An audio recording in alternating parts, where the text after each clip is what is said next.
Hello friends, स्वागत है तमारू मारा किचन में। ब्रेड पकोड़ा तो तमे केटलीय वार बनावीने खाधा हशे, पण आजे हूँ तमारी साथे ब्रेड पकोड़ानी एकदम नवी रेसिपी शेर करीश।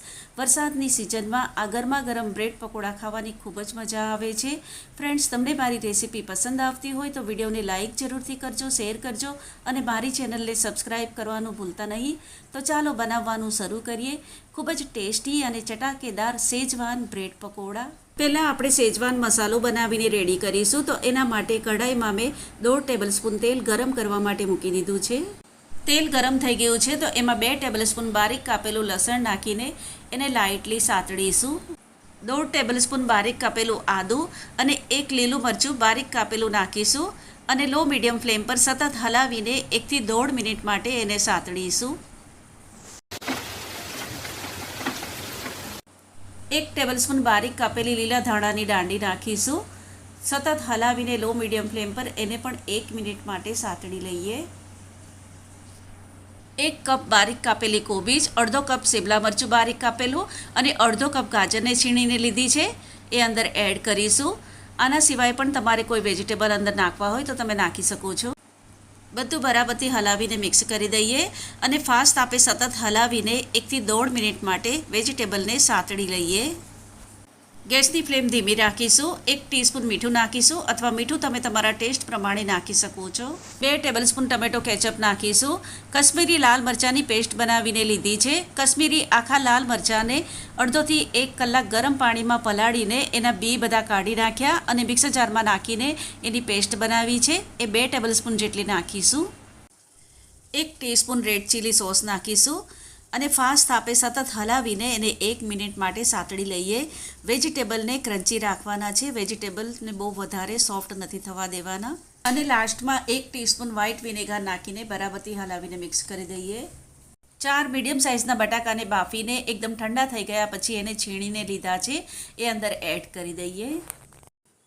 ગેસની ફ્લેમ ધીમી રાખીશું અને સતત હલાવીને બટાકા અને વેજીટેબલને એકદમ સરસ રીતે મિક્સ કરી લઈએ।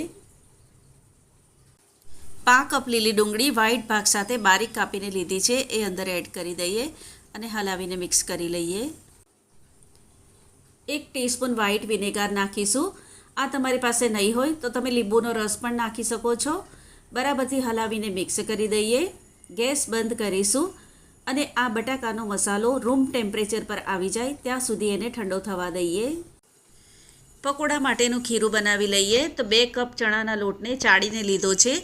એમાં 5 કપ જેટલો ચોખાનો લોટ નાખીશું। ચોખાનો લોટ નહીં હોય તો તમે સ્કીપ પણ કરી શકો છો। અધકચરા વાટેલા કાળા મરીનો પાવડર 1/2 ટીસ્પૂન નાખીશું અને 1 ટીસ્પૂન મીઠું નાખીશું અથવા મીઠું તમે તમારા ટેસ્ટ પ્રમાણે નાખી શકો છો। 2 ચપટી જેટલો ખાવાનો મીઠો સોડા નાખીશું અને એને વિસ્કરથી બરાબરથી મિક્સ કરી દઈએ। થોડું થોડું પાણી નાખીને બેટર બનાવીશું। એક સાથે વધારે પાણી અંદર નથી નાખી દેવાનું, નહીં તો અંદર લમ્સ પડી જશે અને બેટર બરાબર બનશે નહીં। બેટરને બહુ વધારે પતલું કે વધારે ઘટ્ટ નથી બનાવવાનું।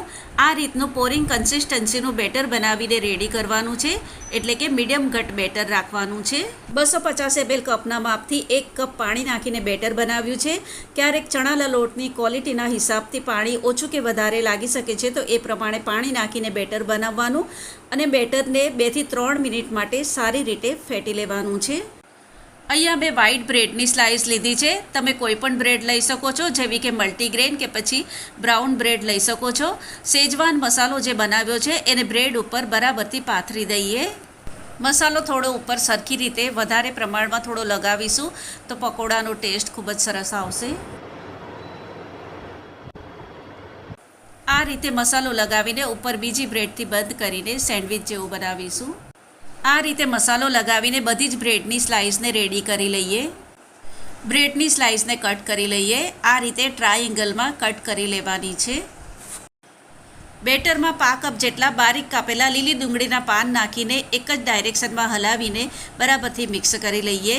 તેલ ગરમ કરવા માટે મૂકી દીધું છે, એમાં થોડું બેટર નાખીને જોઈ લઈએ। તમે જોઈ શકો છો કે બેટર નાખતાની સાથે જ ઉપર આવી ગયું, તો તેલ સરસ રીતે ગરમ થઈ ગયું છે। બ્રેડની સ્લાઇસને આ રીતે બેટરમાં ડીપ કરીને ગરમ તેલમાં નાખીને ફ્રાય કરી લઈએ।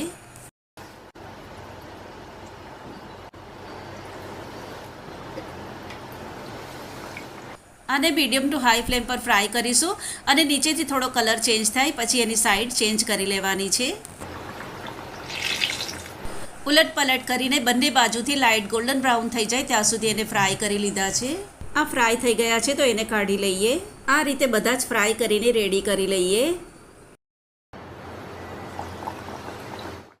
સેન્ડવિચ બ્રેડ પકોડા ફ્રાય કરીને રેડી કરી લીધા છે.